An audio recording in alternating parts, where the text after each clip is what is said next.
I have a friend named Monty Roberts who owns a horse ranch in San Isidro. He has let me use his house to put on fundraising events to raise money for youth at risk programs. The last time I was there, he introduced me by saying, "I want to tell you why I let Jack use my horse. It all goes back to a story about a young man who was the son of an itinerant horse trainer who would go from stable to stable, racetrack to racetrack, farm to farm and ranch to ranch, training horses. As a result, the boy's high school career was continually interrupted. When he was a senior, he was asked to write a paper about what he wanted to be and do when he grew up.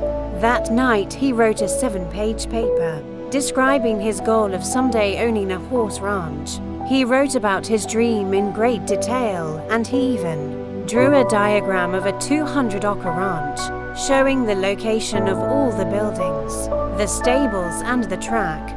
Then he drew a detailed floor plan for a 4,000 square foot house that would sit on a 200-acre dream ranch. He put a great deal of his heart into the project, and the next day he handed it in to his teacher. 2 days later, he received his paper back. On the front page was a large red F with a note that read, "See me after class." The boy with the dream went to see the teacher after class and asked, "Why did I receive an F?" The teacher said, "This is an unrealistic dream for a young boy like you. You have no money. You come from an itinerant family. You have no resources. Owning a horse ranch requires a lot of money. You have to buy the land. You have to pay for the original breeding stock, and later, you'll have to pay large stud fees. There's no way you could ever do it."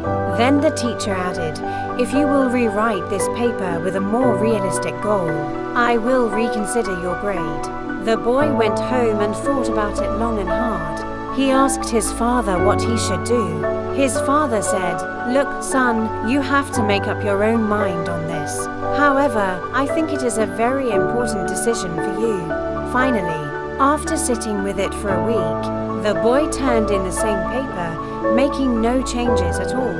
He stated, "You can keep the F and I'll keep my dream." Monty then turned to the assembled group and said, "I tell you this story because you are sitting in my 4,000 square foot house in the middle of my 200-acre horse ranch. I still have that school paper framed over the fireplace." He added, "The best part of the story is that 2 summers ago, that same school teacher brought 30 kids to camp out on my ranch for a week. When the teacher was leaving, he said, 'Look, Monty, I can tell you this now. When I was your teacher, I was something of a dream stealer. During those years, I stole a lot of kids' dreams.